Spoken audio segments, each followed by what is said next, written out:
Paugeran Sabat Panglimbang 5 menit dina Selasa Pahing tanggal 20 Januari taun 2026 kapethik saka Injil Markus bab 2 ayat 23 tekan ayat 28.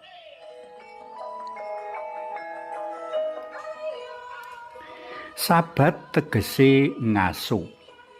Ngaso piguna kanggo nyarehake awak kang sayah marga kanggo sengkut nyambut gawe. Menawa ora diasokake, raga bisa dadi ragangan marga legrek.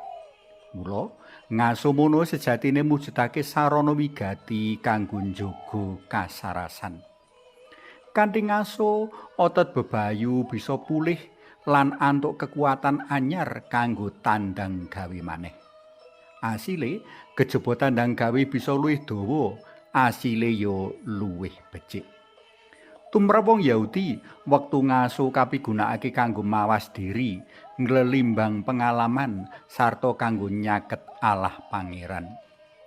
Linandhesan marang wigatine wektu ngaso iki, mula kagawi sawijining paugeran. Sajake ing jaman Gusti Yesus sugeng biyen, wektu ngaso Sabat kaciyutake maknane amung kanggo ngurmati Gusti Allah lan pangibadah wae. Wong ora entuk tandang gawe nadyan sipate cilik prasaja.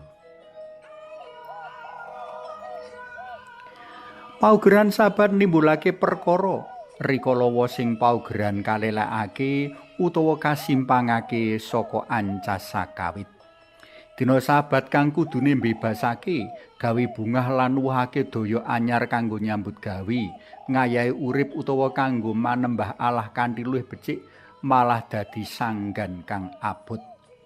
Akeh wong kaanggep dosa lan kapatrapi paukuman marga ora bisa netepi paugeran Toret, utawa malah kepara kaanggep nerak paugeran Sabat. Ing pirangan liya, ana wong-wong kang rumangsa kinacek marga bisa ngayahi paugeran kanthi becik.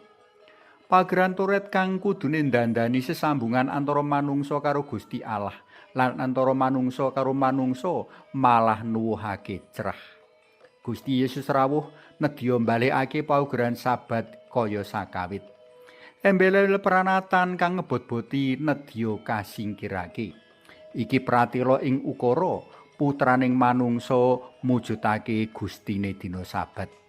Tegese Gusti Yesus kagungan purba wasesa sarta kepareng nafsirake paugeran Sabat jer panjenengane Sang Panguwasa Sabat.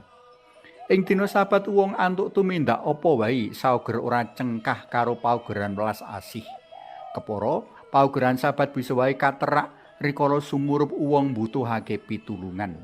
Umpamane wae wong ora bisa meneng utawa mlengos rikala weruh wong liya nandhang kacilakan utawa nandhang apes liyane.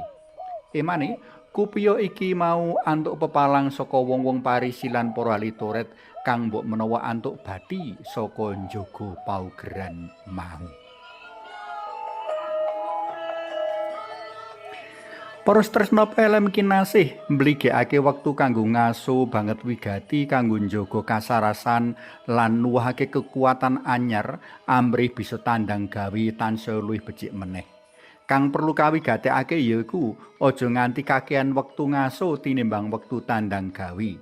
Kakehan ngaso nggambarake manungsa kang keset. Wektu ngaso uga ora ateges meneng ora nyambut gawe apa-apa. Pakarean-pakarean kang tujuane kanggo tetulung lan ngentengake sanggane liyan tetep bisa katindakake.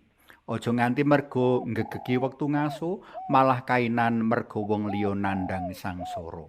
Siji meneh, wektu ngaso uga dadi sawijining kalodhangan kanggo nglelimbang sih kasihanan dalam Allah sarta muji syukur mring panjenengane. Suwawi sami munjuk. Kunjung asma dalam Yang Rama Sayang Putra Tuwin Yang Roh Suci. Amin. Gusti Yesus kawula munjuk sembah nuwun awit pangertosan prayogi bab wekdal ngaso dinten Sabat.